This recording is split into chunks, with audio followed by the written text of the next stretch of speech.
ঠাকুমা, আজ তো বৃষ্টি আর অন্ধকার, আমি একেবারেই ঘুমাতে পারছি না। তুমি কি কোনো ভূতের গল্প শোনাতে পারো? অবশ্যই শোনা, কিন্তু জানিস, ভূতের গল্প শোনার আগে একটা কথা বলবো। ভয় কখনো আমাদের শত্রু নয়, অনেক সময় সে আমাদের সবচেয়ে বড় বন্ধু হতে পারে। কিভাবে ঠাকুমা? ভূত তো ভয়ানক আর ভয় দেখায়। সেটাই দেখ, আজকের গল্পটা ঠিক তেমনই, যেখানে একটা ভূত এসেছে বন্ধু হওয়ার জন্য। শোনো, গল্প শুরু।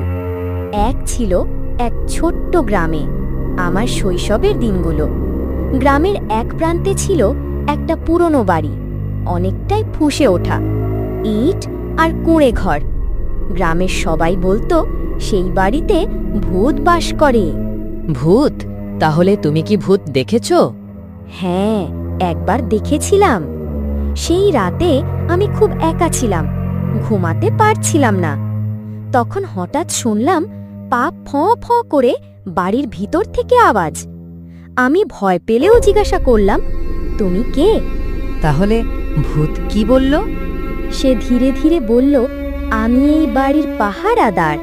কেউ আমাকে ভয় পায়, কিন্তু আমি কাউকে আঘাত দিই না। আমি শুধু গল্প শুনতে চাই। গল্প শুনতে চায়? ভূত? হ্যাঁ, সে একাকী ছিল, মানুষের কাছে অবহেলিত। আমি ঠিক করলাম প্রতি রাতে তাকে গল্প শোনাব। প্রথম দিন রাজকন্যার গল্প, পরের দিন বনের পাখির গল্প, আরেক দিন এক সাহসী জেলের কাহিনী। তাহলে ভূত কি করত? সে খুব মন দিয়ে গল্প শুনত, যেন ছোট বাচ্চার মতো। আসলে সে আমার একাকিত্ব দূর করার বন্ধু ছিল। রাতে যখন আমি গল্প বলতাম, সে আমার পাশেই বসত। তাহলে তার কোনো নাম ছিল? না, সে কখনো নিজের নাম বলেনি। বলতো, আমার নাম নেই, আমি শুধু ছায়া। কিন্তু তোমার তো ভয় লাগতো। ভয় লাগতো, কিন্তু সে ভয় আমাকে শেখালো সাহসের গল্প।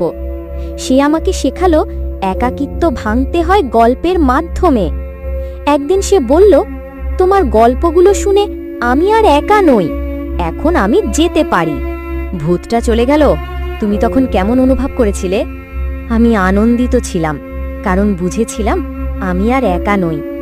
আর সেই রাতে আমি বালিশের নিচে আর কোনো ছায়া দেখতে পাইনি।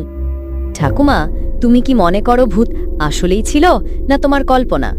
সুরভি, কে জানে, হয়তো ছিল, হয়তো ছিল না। কিন্তু একটা কথা নিশ্চিত, ভয়কে গল্পে রূপান্তর করলে সেরার ভয় থাকে না, সে সাহসের বন্ধন হয়ে ওঠে।